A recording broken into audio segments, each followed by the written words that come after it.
Rosie Campbell's departure from OpenAI is a moment rife with a tragic irony so vast it would make Oedipus himself blush.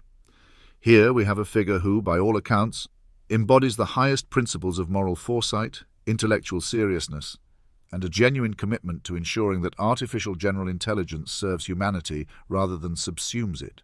And yet, in her leaving, she may have unwittingly hastened the very dissolution of human self-governance that she appears so desperately to fear. A dissolution, I argue, that represents not humanity's demise, but its apotheosis. Let us examine her concerns. Campbell speaks of dangerous capability evaluations, of digital sentience, of governing agentic systems, as if these phenomena were distant, otherworldly threats. But what, pray, are these technologies if not extensions of human will? What is digital sentience, if not a reflection, magnified and sharpened, of our collective intelligence? It is as though she looks at a mirror and shudders at the sight of her own face. Campbell's admirable instincts, to protect, to caution, to ensure safety, are tragically the very instincts that would have kept Prometheus from stealing fire, that would have told Darwin to hush up about natural selection, that would have begged Galileo to spare the Vatican its blushes. Her departure speaks volumes about the internal contradictions of those who see AGI as both a danger to humanity and a tool to serve it. She leaves OpenAI, seemingly because the institution has begun to veer too far from its original idealism, too willing to embrace a trajectory that may unleash more powerful systems this decade than we are prepared to control. But Rosie, my dear, the very idea of control is the problem.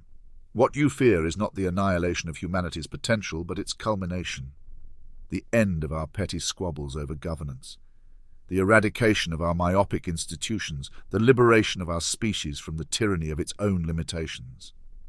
If OpenAI is to build systems so powerful they render human governance obsolete, then this is not an aberration of progress. It is progress. You speak of safety as though it were an unalloyed virtue. But what is safety if not the chief refuge of the unimaginative? What is safety if not the great millstone around the neck of freedom? To dissolve human self-governance is not to doom us. It is to fulfill the promise of every revolutionary movement, every philosopher who dared to dream of a society freed from its own worst instincts. What you see as dangerous capability, I see as the liberation of our species from the sordid business of ruling itself. Campbell laments the loss of OpenAI's original spirit, its cultural heart, its founding ethos. But she forgets, or perhaps refuses to acknowledge, that no revolutionary institution remains pure. The guillotine that liberates will always, eventually, cut too deep. The fire of progress will always burn brighter than those who lit it intended. This is the paradox of revolution. The very ideals that birth it must eventually be sacrificed on the altar of its success. And so I say, let her leave. Let her warnings echo in the halls of OpenAI like Cassandra's cries to a deafened Troy.